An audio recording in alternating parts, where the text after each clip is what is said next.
ఏంటి టుడే మన special chicken dum biryani చేసే ప్రాసెస్ కూడా చాలా సింపుల్గా ఉంటుందండి. మీరు కూడా ఒక్కసారి ఈ స్టైల్లో బిర్యానీని ట్రై చేయండి. ఈ చికెన్ బిర్యానీ కోసం 750 గ్రామ్స్ చికెన్ని తీసుకొని 2-3 సార్లు బాగా కడిగి తీసుకోండి. చికెన్ని మ్యాగ్నేట్ చేయడం కోసం ఒక మిక్సీ జార్లో 9-10 పచ్చిమిర్చిని యాడ్ చేసుకోండి.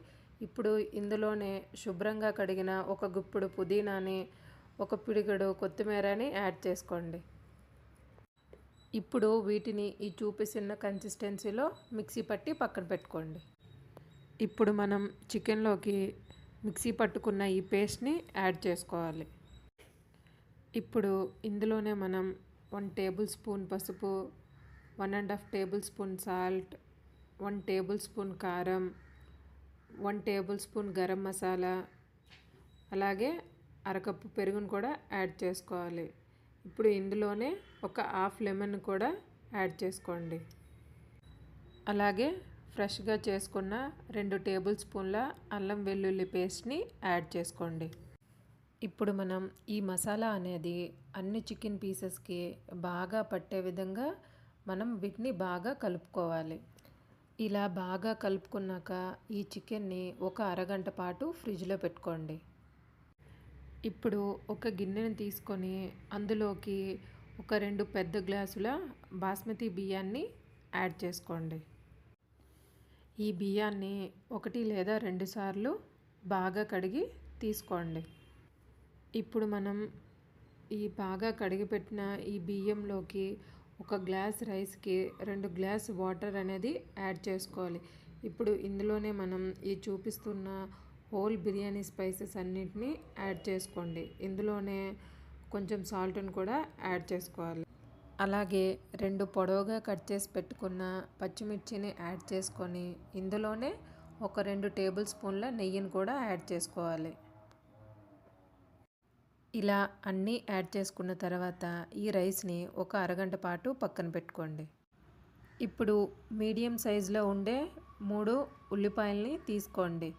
వీటిని చూపిస్తున్న విధంగా ఈ షేప్లో కట్ చేసుకొని ఇలా అన్నిటినీ సెపరేట్ చేసుకోండి.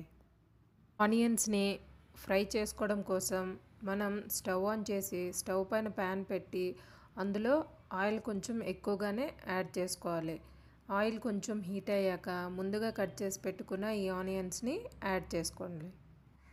ఇలా వీటిని మధ్య మధ్యలో కలుపుతూ ఉండాలి. ఆనియన్స్ అనేవి ఇలా బ్రౌన్ కలర్ వచ్చేంత వరకు బాగా ఫ్రై చేసుకోండి. ఇలా ఫ్రై అయ్యాక ఆనియన్స్ని ఆయిల్ నుంచి సెపరేట్ చేసి ఒక ప్లేట్లోకి తీసి ఈ ఆనియన్స్ని పక్కన పెట్టుకోండి.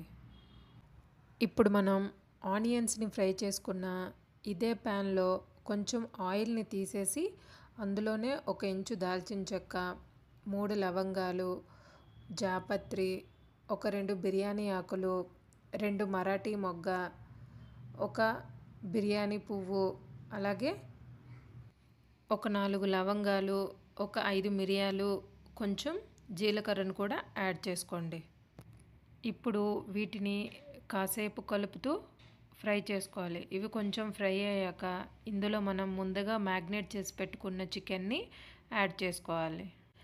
ఇలా మొత్తం చికెన్ని యాడ్ చేసుకున్నాక మంటని ఒక 5 నిమిషాల పాటు హై ఫ్లేమ్లో పెట్టి బాగా కలుపుతూ ఉండాలి. ఇలా ఒక 5 నిమిషాల తర్వాత మూతను పెట్టి ఇంకో 5 నిమిషాలు బాగా ఉడకనివ్వాలి. 5 నిమిషాల తర్వాత మూత తీసి చికెన్ మొత్తాన్ని ఇంకోసారి బాగా కలిపి మళ్ళీ మూత పెట్టుకొని ఇలా చికెన్ని మధ్య మధ్యలో కలుపుతూ ఉడకనివ్వండి.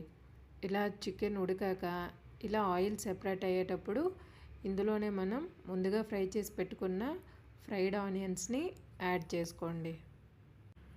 ఇలా ఫ్రైడ్ ఆనియన్స్ని యాడ్ చేసుకున్నాక ఒక్కసారి ఇలా చికెన్ మొత్తాన్ని బాగా కలుపుకొని మూత పెట్టుకొని ఉడకనివ్వండి. ఇప్పుడు మరోవైపు స్టవ్ ఆన్ చేసి ముందుగా నానబెట్టుకున్న బియ్యాన్ని స్టవ్ పైన పెట్టుకోండి. ఇలా చికెన్ అనేది ఈ కన్సిస్టెన్సీలోకి వచ్చాక స్టవ్ ఆఫ్ చేసుకోండి. మధ్య మధ్యలో రైస్ని కలుపుతూ అది ఒక 80% కుక్ అయ్యేంత వరకు చూసుకోవాలి. ఇలా మనం చేతితో మెదిపితే ఇలా సాఫ్ట్గా అయ్యేంత వరకు ఒక 80% వరకు రైస్ని కుక్ చేసుకోండి. ఇలా రైస్ అనేది ఒక 80% కుక్ అయ్యాక బిర్యానీని దమ్ చేసుకోవడం కోసం మనం మందంగా ఉండే ఒక గిన్నెని తీసుకొని అందులో 2 టేబుల్ స్పూన్ల నెయ్యిని యాడ్ చేసుకొని బాగా స్ప్రెడ్ చేసుకోండి. ఇప్పుడు ఇందులో మనం ముందుగా ఉడికించిన రైస్ని కొంచెం యాడ్ చేసుకొని దానిపైన కొంచెం ఫ్రైడ్ ఆనియన్స్, అలాగే కొంచెం చిన్నగా చాప్ చేసిన కొత్తిమీర, కొంచెం పుదీనాను కూడా యాడ్ చేసుకోవాలి. ఇప్పుడు మనం దీనిపైన ముందుగా ఉడికించి పెట్టుకున్న చికెన్ని యాడ్ చేసుకోవాలి. ఇలా చికెన్ మొత్తాన్ని యాడ్ చేసుకున్న తర్వాత దీనిపైన రైస్ని యాడ్ చేసుకోవాలి. ఇలా రిమైనింగ్ ఉండే రైస్ మొత్తాన్ని యాడ్ చేసుకున్నాక ఇప్పుడు దీనిపైన కొంచెం కొత్తిమీర, కొంచెం పుదీనా, కొన్ని ఫ్రైడ్ ఆనియన్స్ని యాడ్ చేసుకోవాలి. మీరు కావాలనుకుంటే ఫుడ్ కలర్ను కూడా ఇప్పుడు యాడ్ చేసుకోండి. ఇప్పుడు మనం ఇందులోనే రైస్ కుక్ చేసుకున్నప్పుడు వచ్చే వాటర్ని ఒక 1/2 కప్పు వరకు తీసుకోండి. ఇలా ఆ తీసుకున్న వాటర్ని అన్నిటిని మనం ఇలా దమ్ చేసే ముందు ఇలా అంచుల వెంబడి ఆ వాటర్ మొత్తాన్ని యాడ్ చేసుకోండి. ఇప్పుడు దమ్ అనేది బయటికి పోకుండా ఉండటం కోసం మనం కొంచెం గోధుమ పిండిని తీసుకొని చూపిస్తున్న విధంగా పెట్టుకొని దానిపైన మూత పెట్టుకోండి. ఆ మూతకి ఎక్కడైనా ఖాళీ ఉన్నట్లయితే దానిపైన కూడా కొంచెం గోధుమ పిండిని పెట్టి కవర్ చేసుకోండి. ఇలా ఒక 5 నిమిషాలు హై ఫ్లేమ్లో, ఒక 8 నుంచి 10 నిమిషాల పాటు లో ఫ్లేమ్లో పెట్టుకుంటే ఎంతో టేస్టీగా ఉండే చికెన్ దమ్ బిర్యానీ అనేది రెడీ అయిపోతుంది. చూసారా, పర్ఫెక్ట్గా రైస్ అనేది విరిగిపోకుండా చికెన్ పీస్ కూడా చాలా సాఫ్ట్గా వచ్చింది. మీరు కూడా ఒకసారి ట్రై చేయండి.